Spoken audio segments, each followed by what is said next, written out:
Hey, what's happening? Good evening. I just want to thank everybody, and I really appreciate everybody subscribing, liking, commenting. There's been a lot of comments, and your comments kind of dictate what the content is going to be on this channel. So, how do you like your first few days in prison? It's a lot different than you expected. There's a lot of nuances, right? A lot of things that seem easy, but are pretty difficult in practice, right? So, you have all these things going on. You're starting to figure it out. You're starting to see what's going on. You're starting to look at all these things, saying, "Man, this is crazy," right? About the phones, about the commissary, about you go outside for an hour a day in these pre-trial places, and usually it's the people that are doing the best bids are the people that have this routine, this rigid routine. They do the same thing every day. They don't stay in bed all day or, wake up all hours of the night, read at night. They usually, the guys that go to bed early, wake up early, are the guys that do the best bids. Starting to notice all this stuff, and you say, I want to start writing. I want to start writing more. I'm going to write, a letter to my girlfriend, to my wife, to my children. I want to get, make the most of this time and start, reaching out a little bit to whoever it is that you think. To me, it was my family and my friends. So you want to write letters. Seems easy enough, right? Get some stamps, put it on the letter, and just send it out. What about mail coming in? What can you have? What can't you have? What about if you're trying to send a message back and forth to somebody, right? How do you do that? What about if there's people that you can't correspond with because they're in other prisons? How does that work? There's ways to do everything, right? And the prison authorities would call it circumventing the mail system, but we just call it bouncing a letter. So let's just stop basically at the pre-trial level, because that's kind of where we're at right now. So you want to send a letter, and basically, your friend will give you a pen. You can buy one from the store. They're cheap, 20 cents. Buy some paper. The prison will give you a couple sheets of paper. They'll give you an envelope, a stamp. Even if you can't afford it, you have to prove you're indigent. But most people just go to the store, buy a book of stamps, 20 stamps, and just mail a letter. So the outgoing mail policy isn't really that difficult. You write a letter, you put a stamp on it. In pre-trial, because you're not a sentenced inmate, you can put a stamp on it and you seal it. So you can write a letter to whoever and you can seal it. However, doesn't mean that the prison authorities aren't going to read that letter. There's a really stringent guideline for them to do that. In other institutions, when you're sentenced and you're in, say, in the penitentiary, you cannot seal your mail. Your mail has to be read. They seal the mail. You put it in a mailbox unsealed. Okay?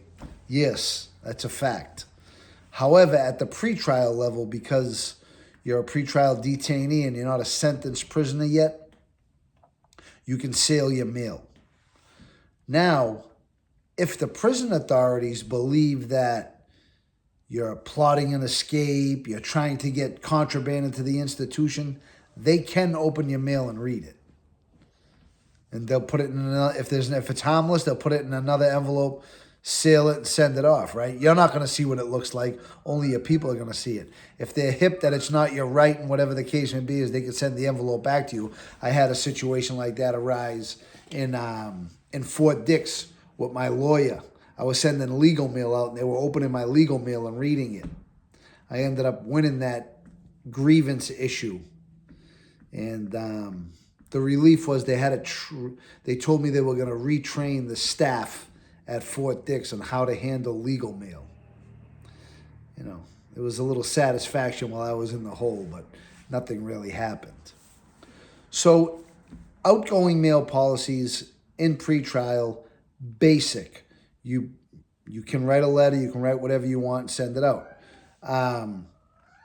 Hard if you want to include things, like some people like to make arts and crafts, Like they would make picture frames out of candy wrappers, really crazy stuff they made in jail.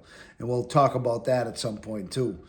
But like hard to mail that stuff, you can only put it in an envelope. You can get a larger envelope, but sometimes the people that, the officers that go through the mail at night will fail it, and they'll say that, it's contraband, so I mean, you kind of really, when you get to these higher security institutions or when you get sentenced, you can really you can go to arts and crafts and have a special package sent out.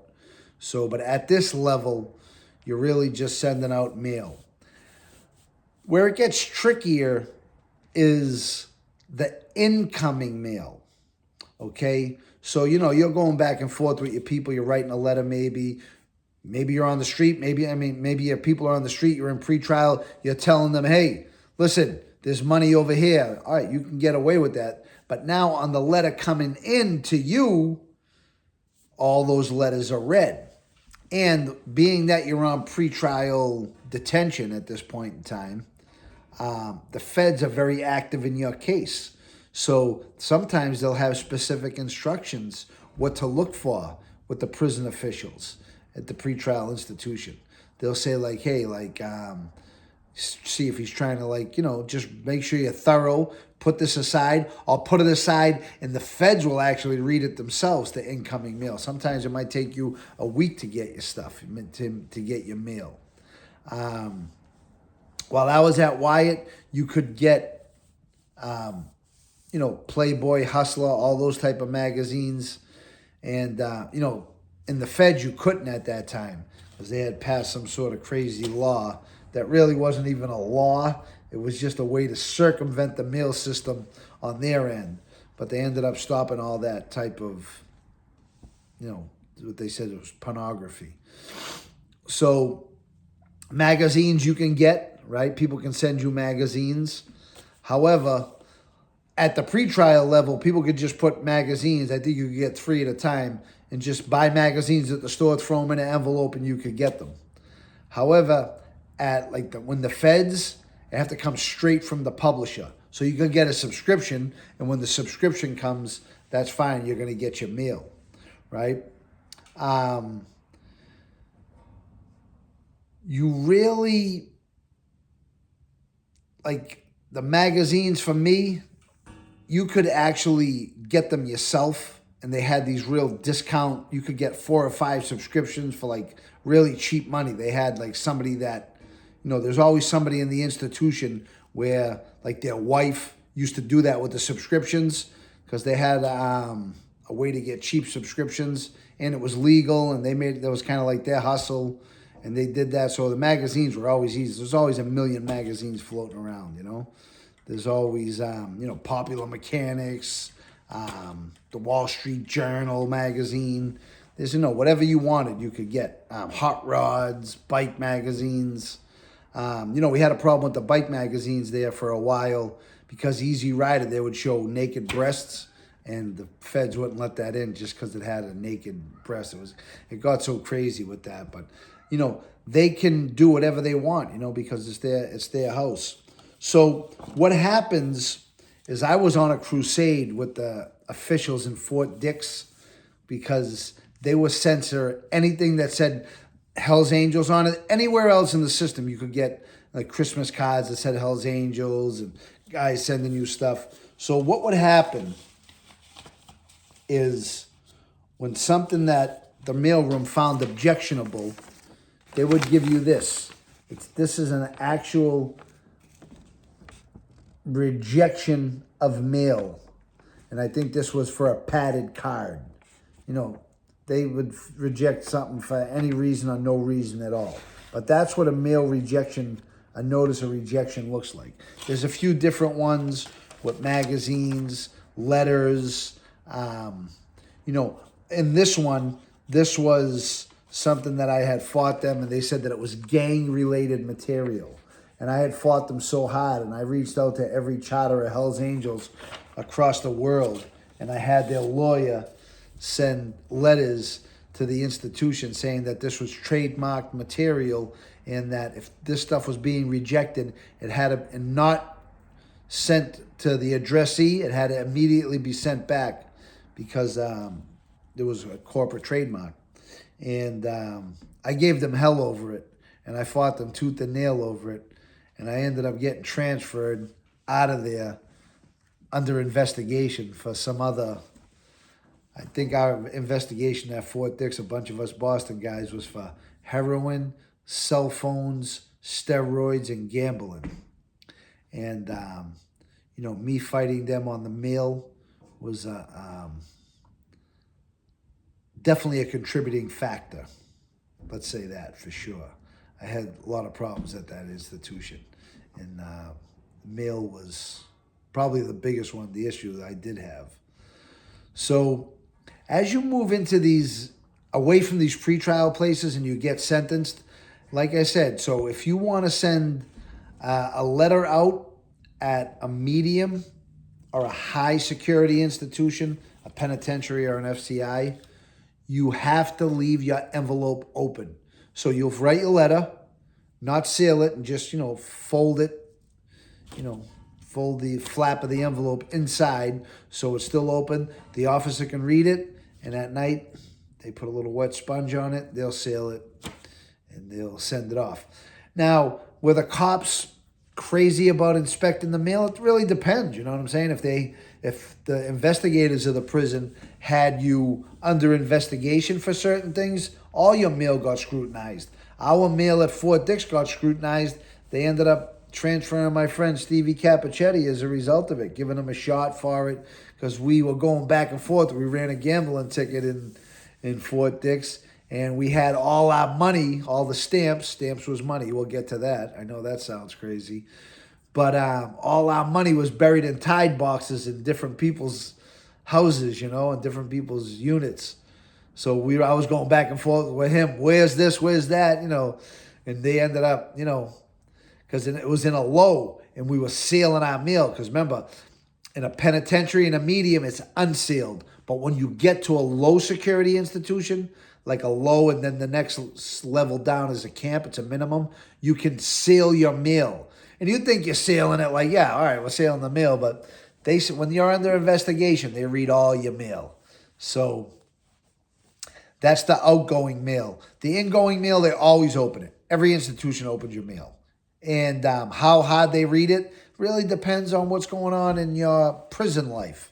If you're not a problem, you're nobody, some people, listen, people are nosy, right?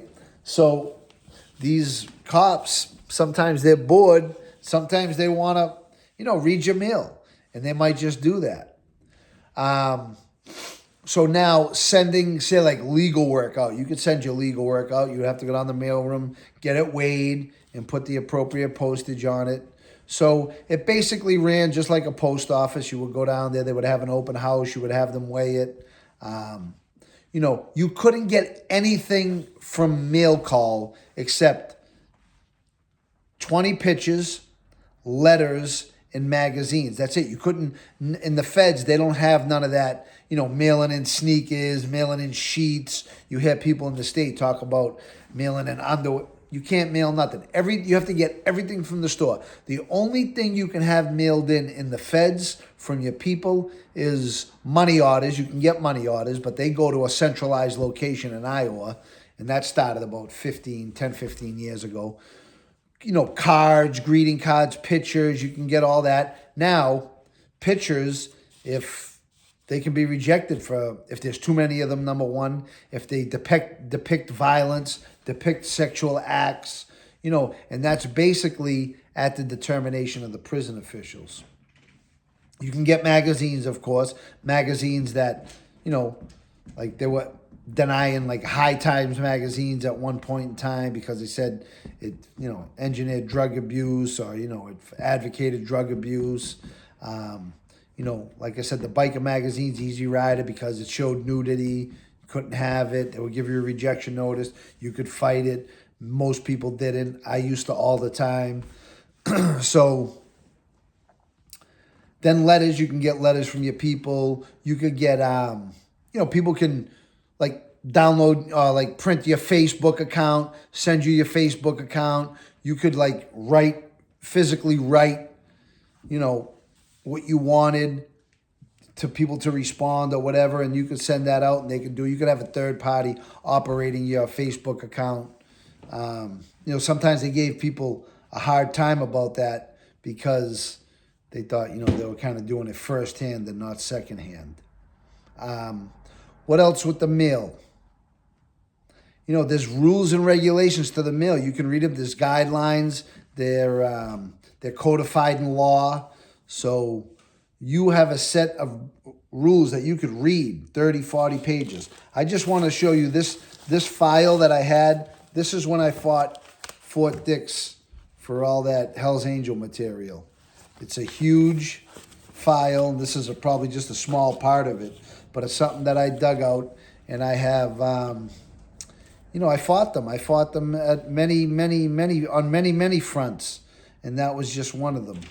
Definitely mail was always a problem for me because, at the very end, when I was in Leavenworth, Lee County, you could get anything that said Hell's Angels.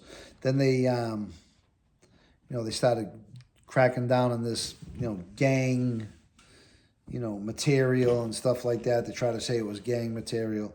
But I fought them and I never won. I didn't win, but, I gave them hell.